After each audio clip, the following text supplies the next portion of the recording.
Jim Benning, the GM of the Vancouver Canucks, just swooped in and grabbed Nate Schmidt from the Vegas Golden Knights after they signed Pietrangelo.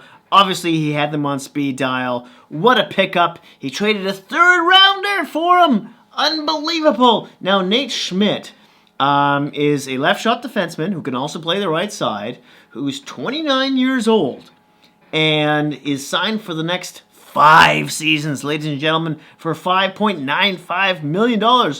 Less than Tyler Myers.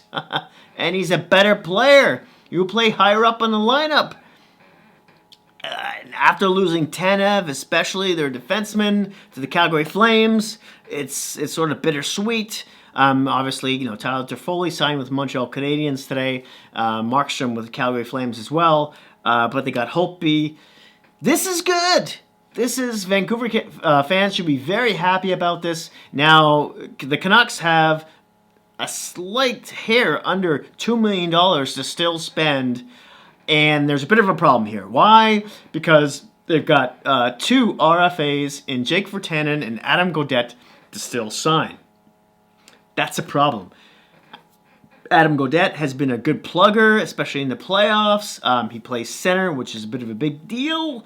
But Jake Virtanen, the right winger, they're both 24 by the way, has been escalating his points each and every season. He had 20 goals this past season. I'm just double checking that to make sure I'm not lying to you. 18 goals. 36 points, -4. In the playoffs in 16 games, by the way, he had 2 goals, 3 points, +2. Not the greatest, but Gaudette's numbers are far from better than that. So what do? Well, they either dump one of those guys. When I mean dump, I mean trade them. Or they do what they should be doing, which is buying out Louis Eriksson. He's signed for 2 more years at $6 million. At 35 years old, he hasn't done much. It's time. I know there's a pandemic, and the cap is, at $81.5 million. Ownership, they're only billionaires.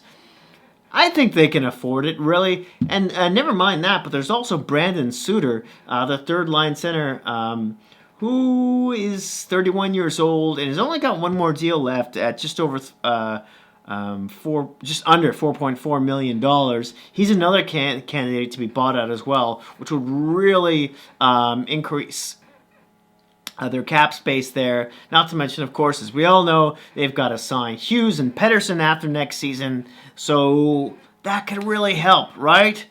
Especially if they want to keep Virtanen or Gaudette as well.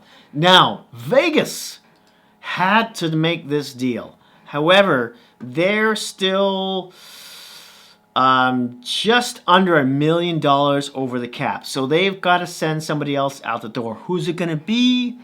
Now that Schmidt has left, I would think that we'd have to focus on their forward group. And I'm probably looking at Thomas Nosek.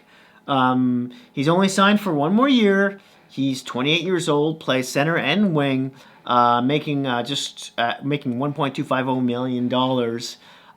But if we were to act a little ambitious here, maybe it's Alex Tuch. Now, I talked about this in my last video about the Alex Pietrangelo signing, but he's 24 years old and making $4.750 million over the next 6 seasons. They could sign high with this player who had a really good playoffs. Not such a great regular season, but last regular season before that, he did really well. So perhaps they try and move him. But you're asking, what about Fleury, right? Well, that's still a possibility, I guess. He's making $7 million over the next 2 seasons now that they've signed Robin Lehner for the next 5 at $5 million. Fleury's 35 years old. That's a hard contract to move, especially when everyone's signing players and cap space for every team is just shrinking and shrinking and shrinking. They're at least going to have to retain a couple $1 million. But now that they've moved out most of it with the Nate Schmidt trade, maybe they can do that. So it could be Fleury, it could be Nosek, it could be Tuch. Those are probably one of my 3 guesses. I would think Fleury would be the first one they move out if they could, but we'll see what happens. I would love to hear from you, Vegas and Vancouver fans, on what you think of this trade. Down below in the comment section below. Thank you so much for watching. Please don't forget to like, subscribe, hit that notification bell, which will alert you when my next video comes out. Thanks again. Happy Thanksgiving to all my Canadian brothers out there, and I'll see you soon.